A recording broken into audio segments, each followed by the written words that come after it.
Welcome to EPG Pathshala students. I am Dr. Ruchi Sinha. I'm a faculty with the Center for Criminology and Justice in the School of Social Work, Tata Institute of Social Sciences. The module that we are going to be discussing right now is Taxonomy of Social Theories, Overview of Practice Perspectives in Social Work, Part 6. The objective of this module is to further understand and explain the radical humanist paradigms from a particular practice paradigm. It will help you understand how professional ideologies and professional understanding is the base of our practice.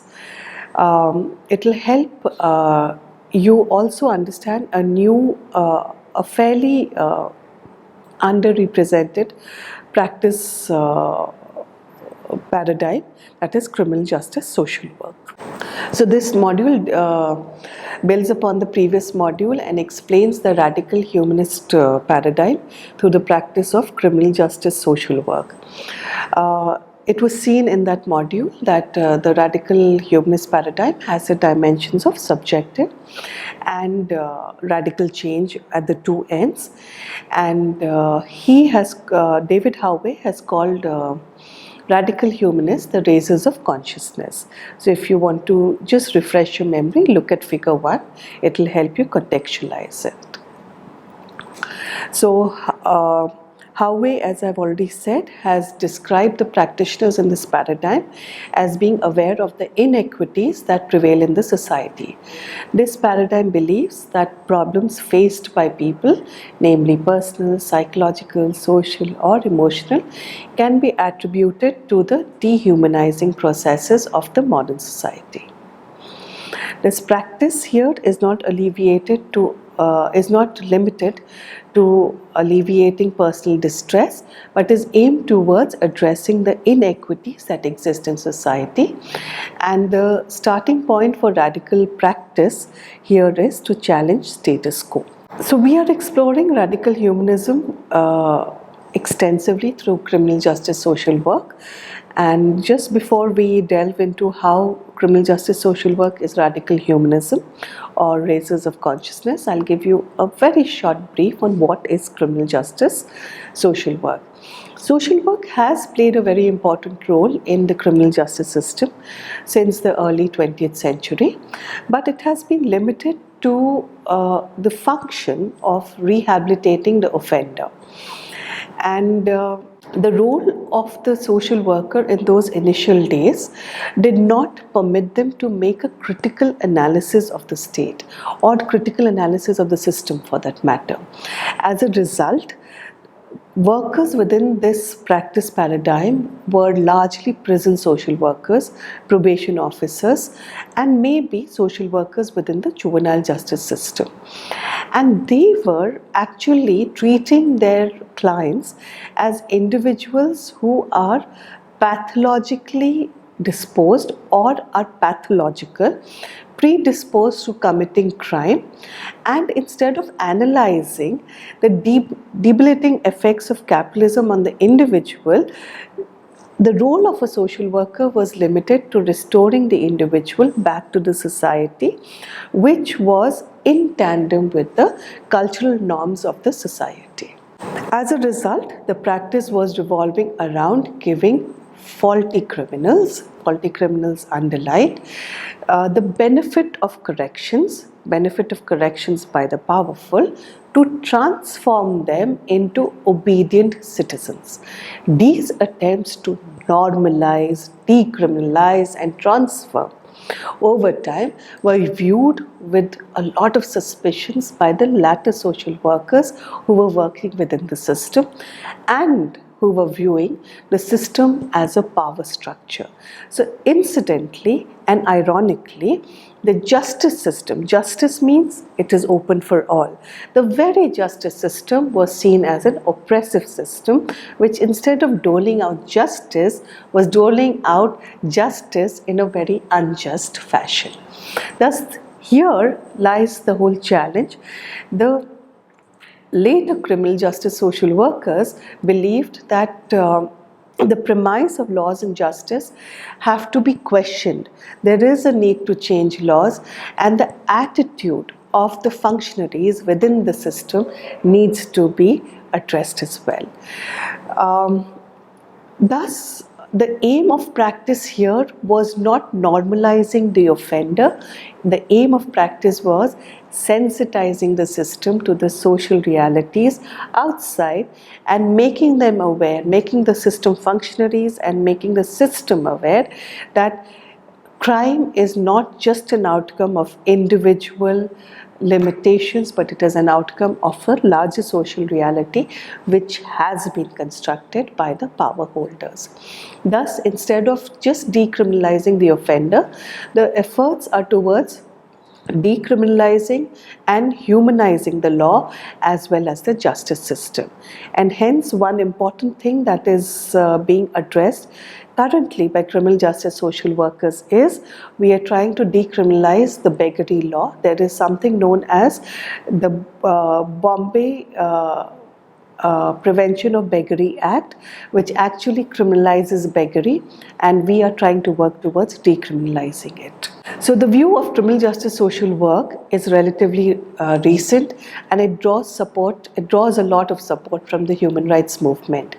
It is pitted against the criminal justice functionaries who favor the conservative view, which regards offenders as rational actors, primarily responsive to state interventions, which aim to render the costs of crime higher than its benefits. Such an approach favors deterrent and punitive sentencing.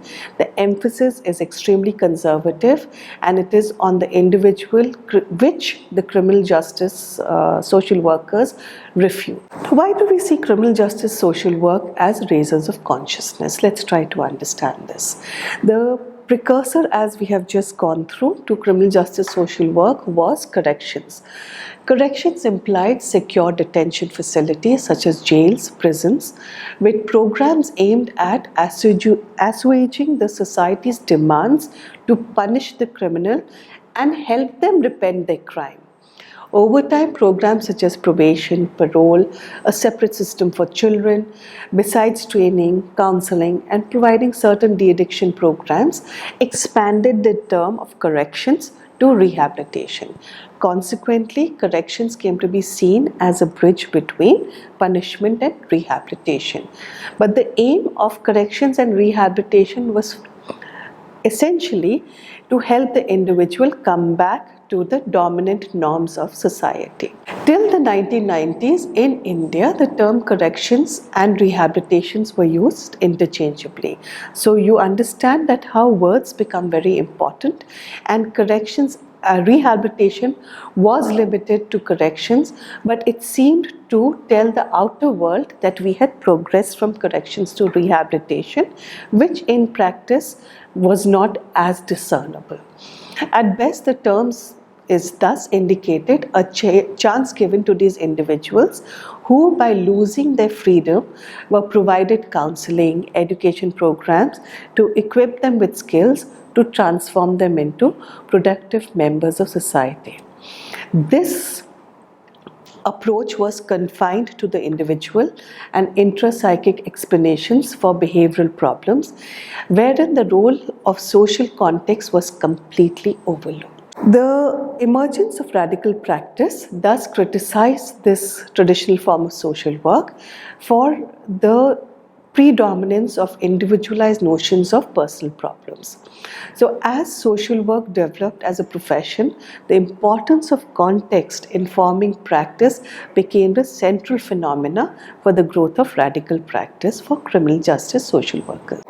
With the growth of radical social work practice, the existing model of correction was critiqued, and it was seen as being extremely oppressive, and in fact corrections was seen as subscribing to an elitist definition of crime exclusively centered on the deviant individual behavior. This critique of conventional practice of corrections, which focused on the individual and not on the impact of social structures such as caste, class, race, sexuality, class, ability, and gender began the process of actively critiquing correction.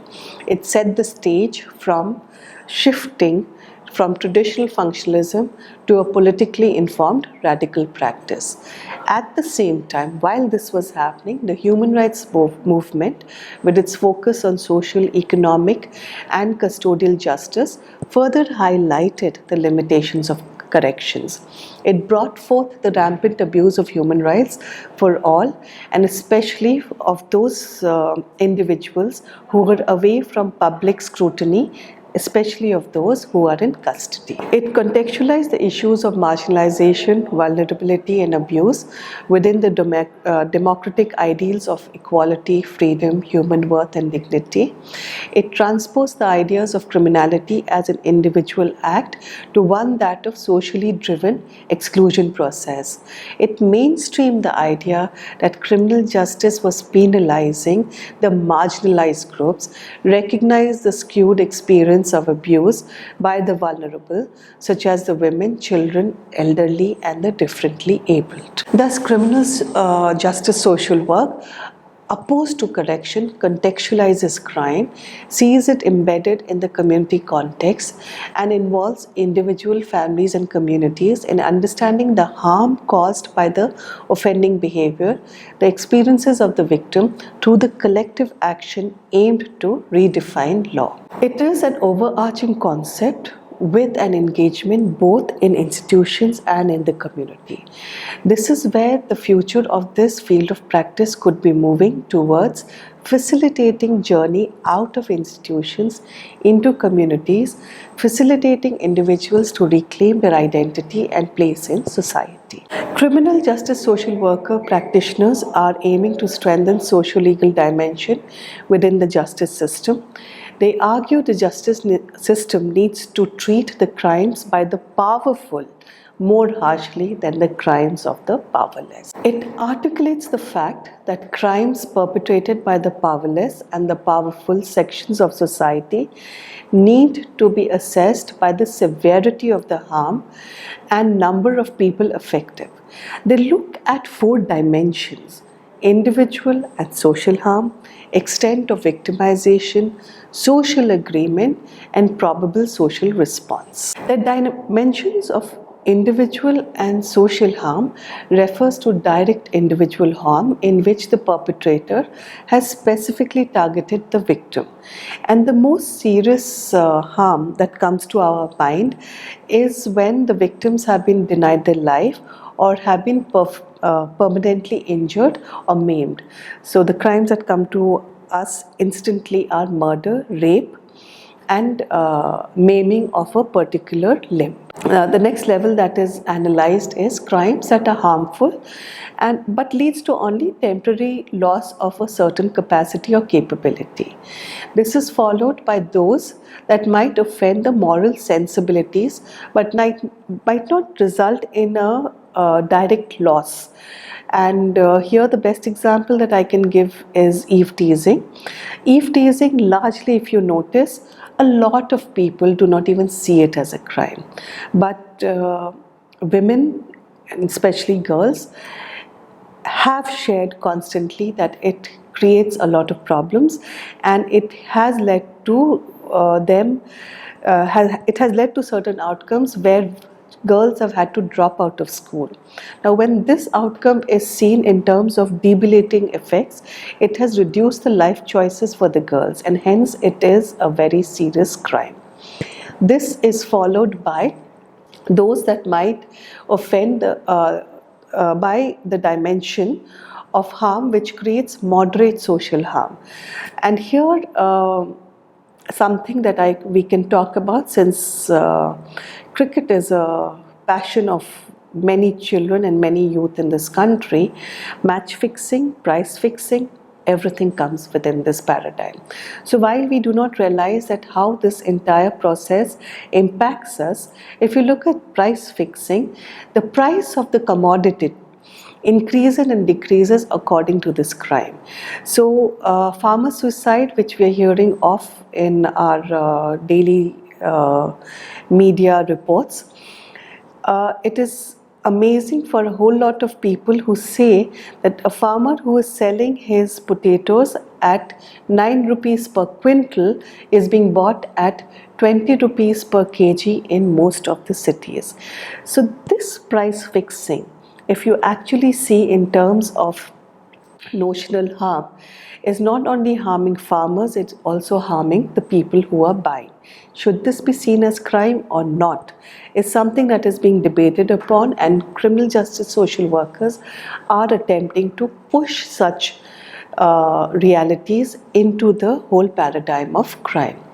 And finally, they are talking about certain crimes in which people have been physically injured, killed, but it is done in the course of the general need to meet an organizational goal. And the best example that I can give you here, if you recall, Union Carbide disaster in Bhopal. So the perpetrators of this crime have escaped the law of the land, and it was said that it was merely an accident. If it was merely an accident and it was unintended, how did so many people get impacted? And why is it that the upkeep of that facility of Union Carbide was not a responsibility of the people who were running that facility? And criminal justice social workers are trying to bring this back into the main fold of justice system and saying that this is more harmful than murder or a singular situation of death. It is here that we can place the process of forced migration, the response of the upper and the middle class to demolitions and beggary.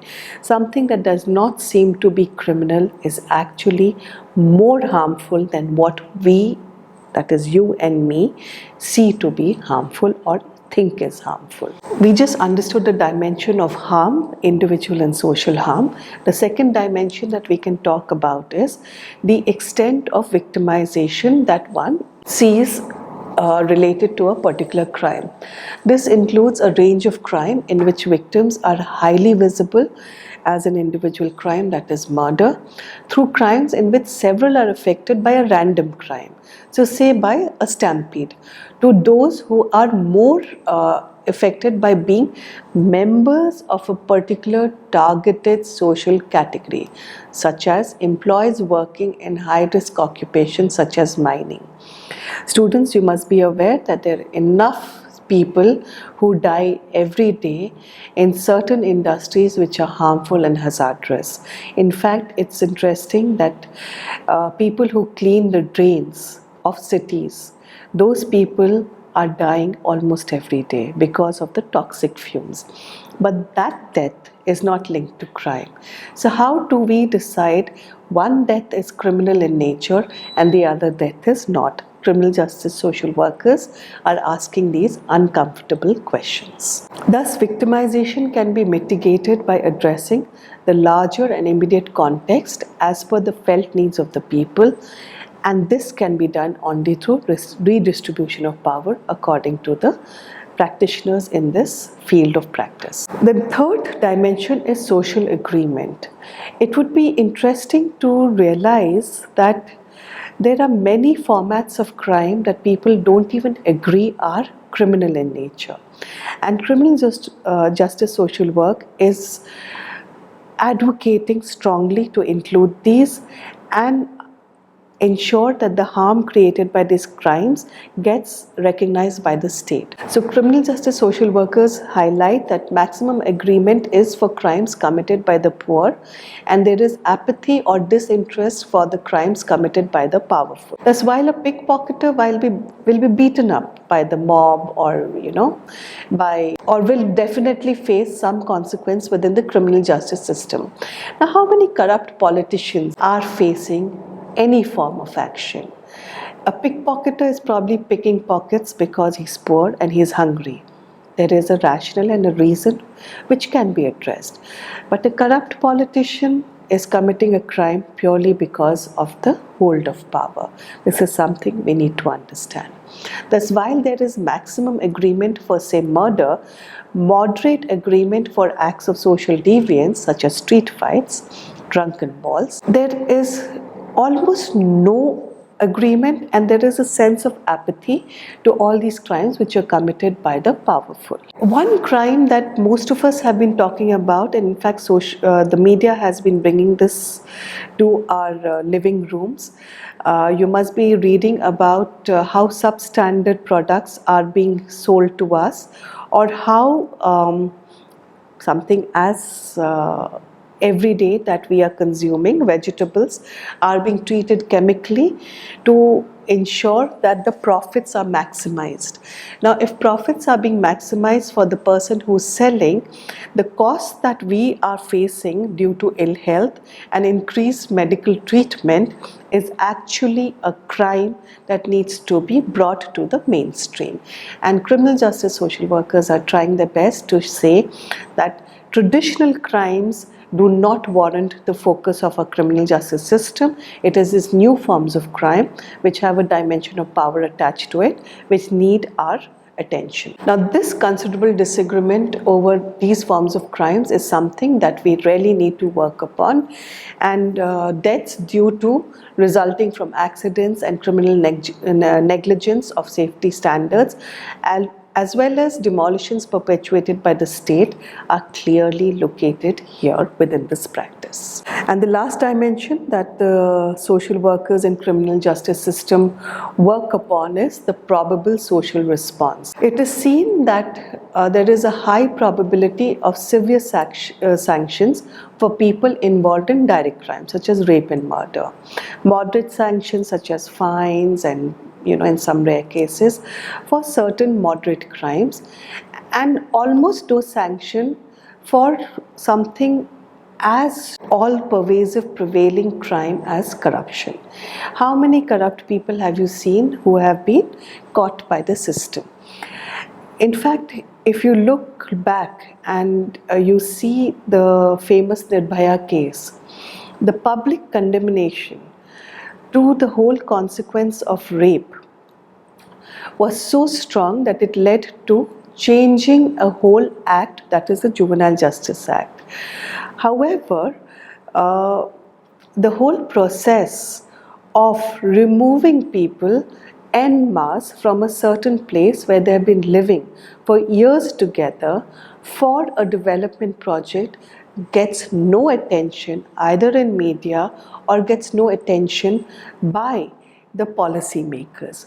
Why is this dichotomy existing in our social world is something that criminal justice social workers are engaging with.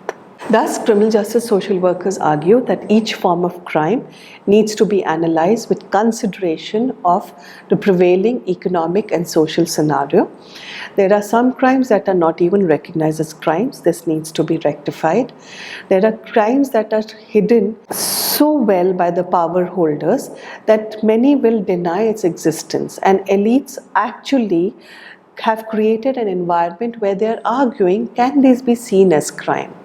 Patriarchy, for example, is an institutionalized form of crime, and such crimes are so entwined in the fabric of society that it is ensured by the power holders that it goes unnoticed. It must be clear by now, students, that criminal justice social workers align to the sociological and political discourses that link the origin of crime to social inequality and power differentials. The subordination of particular social groups to others based on unequally distributed resources, power and prestige result in making them more vulnerable to experiencing some sort of crime or aligning to criminal behavior in their lifespans. So power here is understood as an instrument of domination where certain groups holding disproportionate amounts of power subject the powerless to comply to social, economic, cultural norms sanctioned by the dominant group. It is very important for practitioners within the criminal justice system to understand that there is a cyclical relationship where power differentials stem from inequality. Hence, the nature in which the society is organized involves force, power, domination, and that is the source of inequality. The exercise of power and domination by one group over the other leads to a situation of historical deprivation where certain individual groups and communities are relegated to the margins of society, living in a relative powerless situation and resourcelessness from experiencing resourcelessness, and hence they are deprived of their basic needs and rights. One example that one can see here is the rights of the tribal societies. These people have been living in the forest for quite some time, since historical times. Today, forests have become protected spaces. We have taken away the rights of these people to live their life as they have been living historically. So in present context, they have become criminals the minute they enter the forest, which, if you recall, has traditionally been their space, their place of livelihood and their place of residence. Whether this should be criminalized or whether state needs to look at its own laws is important, and it is this question that foregrounds criminal justice social work. Criminal justice social work does not see criminal justice system as being organized fairly. It aligns it to the various systems and structures in society which are oppressive, which perpetuate deprivation, and this deprivation and oppression is so closely linked to the structures of society that getting out of it becomes very difficult.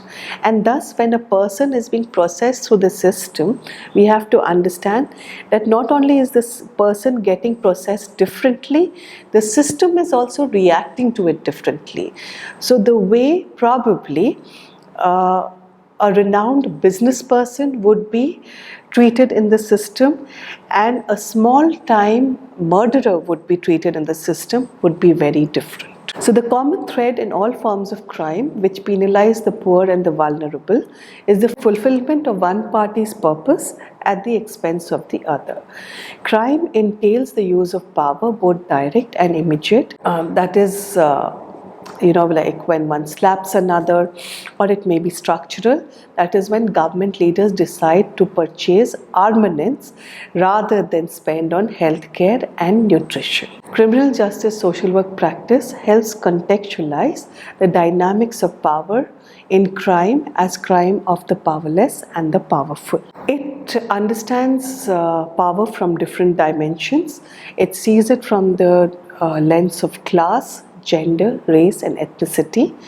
The original conception of crime of the powerless is based upon the accumulative evidence from predominant conventional forms of crime such as murder, assault, which is committed by people who hold relatively weaker positions in society.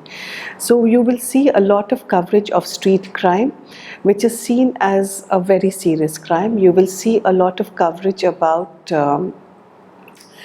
property crimes, which is normally committed by a certain section of society.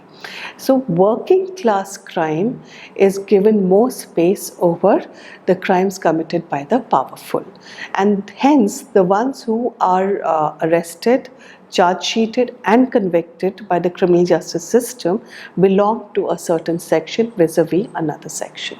Moreover, one does not have to explicitly say here, but members of the powerful sections get away by committing some fairly serious crimes. So acts of corruption, acts of nepotism never get criminalized, and the impact of these acts is fairly serious and it is more spread out. There are more victims. However, these crimes are not recognized. If they are recognized, the treatment of the offender in the system is different. If by any chance these people get convicted, they have the freedom to have a different outcome of the justice system.